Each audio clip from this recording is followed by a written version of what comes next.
tunaendelea kumshukuru sana Mwenyezi Mungu mwingi wa rehema kwa kutujalia uhai na afya njema na kutuwezesha tukakutanika hapa tukiwa na sia njema, lakini vile vile kuwezesha wenzetu waliokuja kutoka maeneo mbalimbali kuweza kuadhimisha wiki hii, lakini hatimaye kufika kilele cha siku yetu leo wakiwa na afya njema na wakiwa salama. Lakini tunashukuru pia kwa kuleta maadhimisho haya katika mkoa wetu wa Tanga. Tunasema asanteni sana.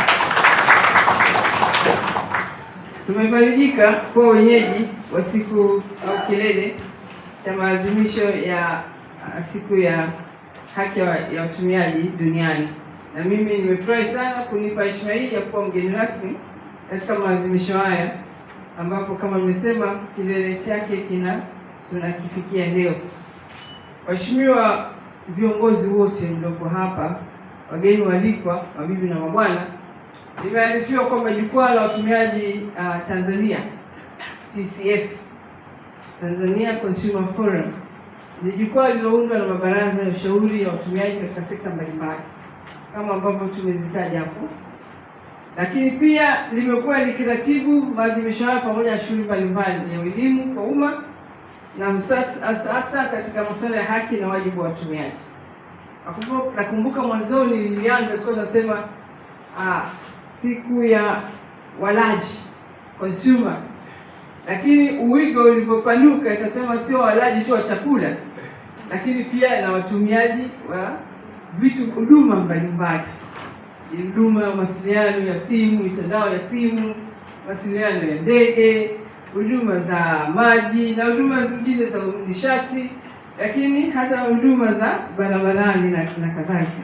Kwa hivyo ikawa ni sahihi kabisa kusema kwamba ni siku ya watumiaji, haki za watumiaji duniani. Kwa hivyo nimefarijika sana kwamba jukwaa hili kama mwenyekiti alivyoeleza hapa na alitangulia kwamba limeundwa na mabaraza ya ushauri ya watumiaji kutoka sekta mbalimbali, na limekuwa likiratibu maadhimisho haya na shughuli mbalimbali ya kutoa elimu kwa umma ya haki na wajibu wa watumiaji. Napenda pia niwapongeze kwa kuweza kufanikisha wadau wote kuweza kukutanika hapa na kwa shughuli mbalimbali ambazo mnafanya kwa maslahi mapana ya nchi yetu, hususan asasi za kiraia na za kijamii, lakini na wananchi mmoja mmoja ambao kwa hakika mmekuwa na mchango mkubwa sana katika kuhamasisha uelewa wa jamii kuhusu jukwaa hili na swala zima la haki na wajibu wa watumiaji katika jamii.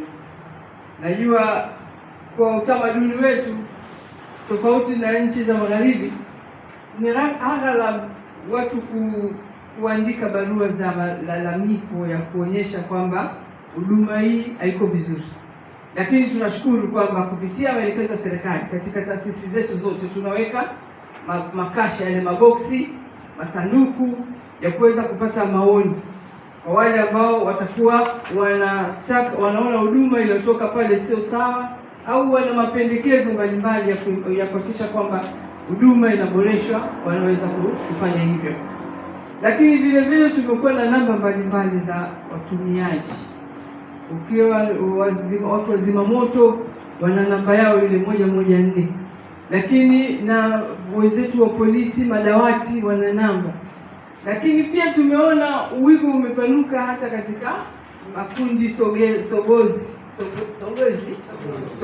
WhatsApp groups, taasisi mbalimbali, watu wa maji, TANESCO, taasisi nyingi wamekuwa wakiwaunganisha watu wote wanaotumia huduma zao ili kuweza kuona, na imekuwa ni msaada mkubwa kwa sababu mara nyingi wanatuma picha za kuonyesha maeneo labda kama kwenye maeneo maji yanamwagika, bomba zimepasuka, ama kwenye maeneo ambayo yana changamoto, na imekuwa ni kubwa sana.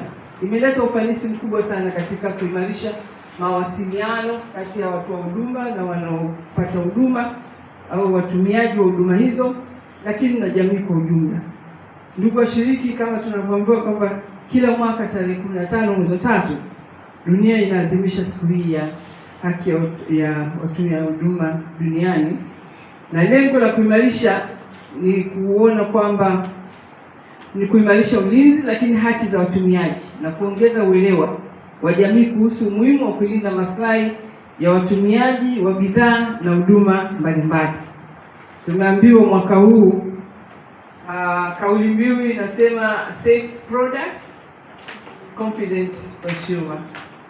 Kwa maana hiyo, bidhaa zikiwa salama, hata mtumiaji anakuwa na imani. Lakini hivi sasa imani kubwa ya watumiaji imepotea sana, kwa sababu bidhaa nyingi zimekuwa tena hazina ule uhalisia. Ukienda kununua dawa ya mswaki, una wasiwasi hii ni yenyewe au ni kopi. Ukinunua dawa ya kupiga ya mbu, jina lile ile, lakini limeburuzwa kwa kutumia ingredients ambazo hazina viwango.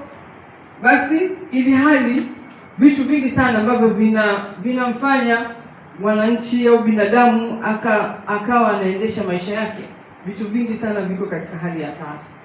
Kwa hivyo nimefurahishwa sana kwamba kauli mbiu ya mwaka huu imejikita katika kuhakikisha tunakuwa na bidhaa salama, ili basi mtumiaji awe na imani, hata anapotumia huduma ile awe na imani.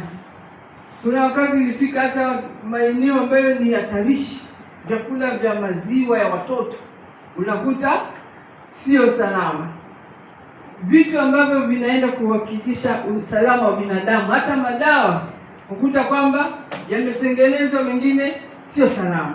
Kwa hivyo siku kama hii tunapokutana wadau wote, ni haki yetu kuweza kusimamia kwa pamoja, kwa sababu swala hili sio la sekta moja, la TBS au la watu wanaoshirika na masuala ya udhibiti, lakini ni ya kila mmoja wetu. Maji sasa hivi unakuta mtu anatumia brand ya mtu, anaenda kuburuza maji yake, anaweka logo ya mtu, yanauzwa.